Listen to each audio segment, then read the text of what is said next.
¿No oyes todas estas voces que rezan? Toda la gente que se ha reunido en esta tierra junta sus corazones en uno solo para suplicar la salvación. Mosgus, el que se aferra y el que pugna. Mosgus fue un inquisidor de la Santa Sede. Su llegada a la Torre de la Condena dificulta la búsqueda de Guts a Casca en San Albión. Su emblema eran 4 ruedas de ruptura rojas, que representan su voluntad de usar la tortura como una forma de limpiar a las personas del mal. Apariencia. Mosgus era un hombre alto y corpulento de piel pálida y ojos azules. Su característica más distintiva era su rostro casi plano, resultado de años de ejercicios de postración donde se arrodillaba con dureza y golpeaba su rostro contra el suelo.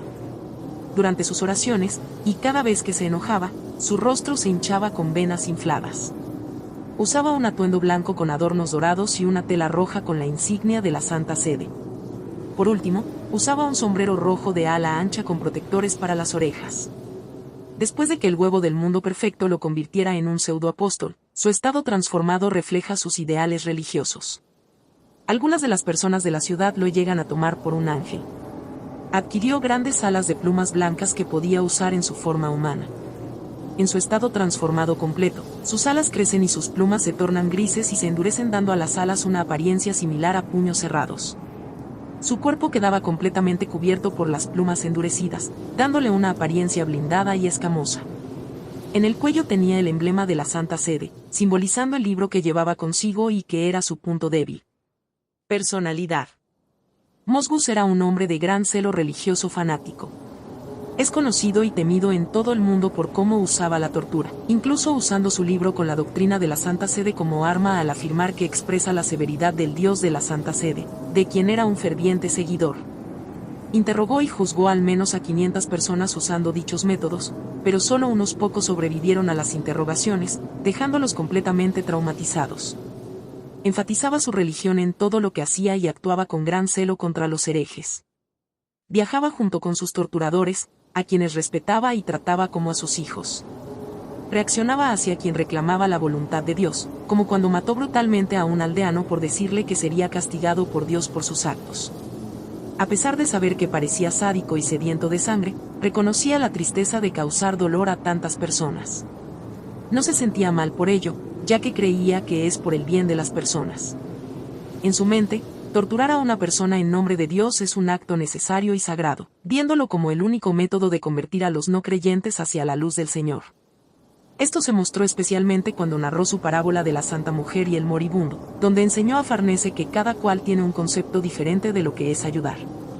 Mostraba un lado amable hacia los oprimidos, enfermos, pobres y deformes. Él mismo reclutó a sus torturadores personales a pesar del rechazo que sufrían por el resto del mundo. Mosgus no temía la muerte en lo más mínimo y demostraba un inmenso valor, como cuando él y sus torturadores fueron acorralados en la Torre de la Condena. Cuando Guts finalmente lo mató, no expresó cobardía ni miedo, sino que se alegró de que finalmente pudiera encontrarse con Dios. Historia.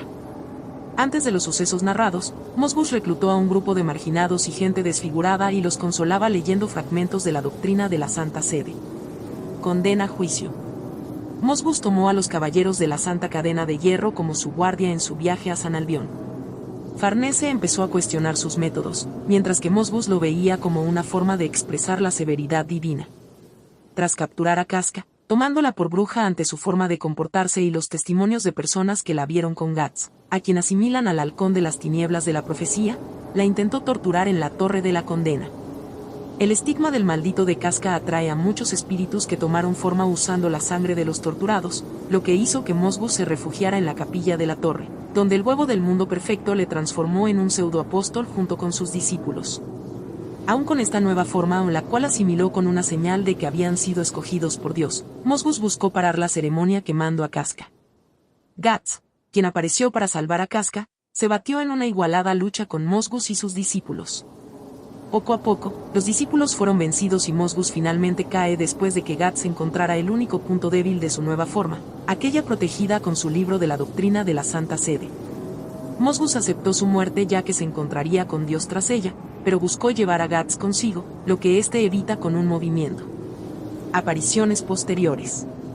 Tras su muerte, Mosgus aparece en forma de piedra para lavar la ropa en un sueño de Farnese.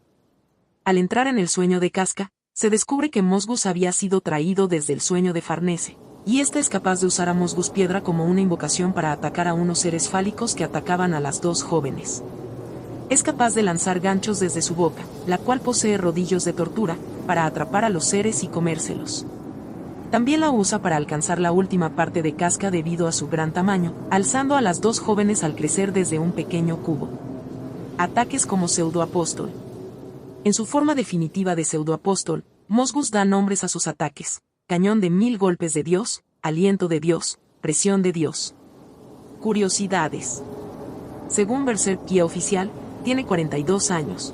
Mide 220 centímetros y pesa 145 kilogramos en su forma normal y mide 280 centímetros y pesa 299 kilogramos en su forma de pseudoapóstol. En su aparición en la colaboración con Dragon Poker, es el enemigo final de la Torre de la Condena. Sus habilidades aluden a facetas suyas como personaje, fuerza rígida y escritura sangrienta. En su aparición en la colaboración con Elemental Story, sus habilidades toman los nombres de sus ataques como pseudoapóstol, presión de Dios, cañón de 1000 golpes de Dios y aliento de Dios. Asimismo, puede usar su tomo para mantenerse con un punto de vida. Sus escrituras aparecen como arma en la colaboración con Elemental Story. En la colaboración con el videojuego Shin Megami Tensei, Liberation DX2, sus habilidades innatas aluden a facetas suyas como personaje, puñetazo musculoso, escritura sangrienta y cañón de 1000 golpes de Dios. Al ser desbloqueado, su frase en inglés es la misma que pronunció al conocer a El Pájaro en la versión de Dark Horse: Lord God, I give thanks for this fated encounter. Mosgus es aludido en el manga Excel Saga durante una escena en la que las protagonistas se encuentran con un hombre religioso en una isla. La alusión parte de la escena del episodio 132 en la que Mosgus mató a quien él veía como un hereje usando sus escrituras como arma.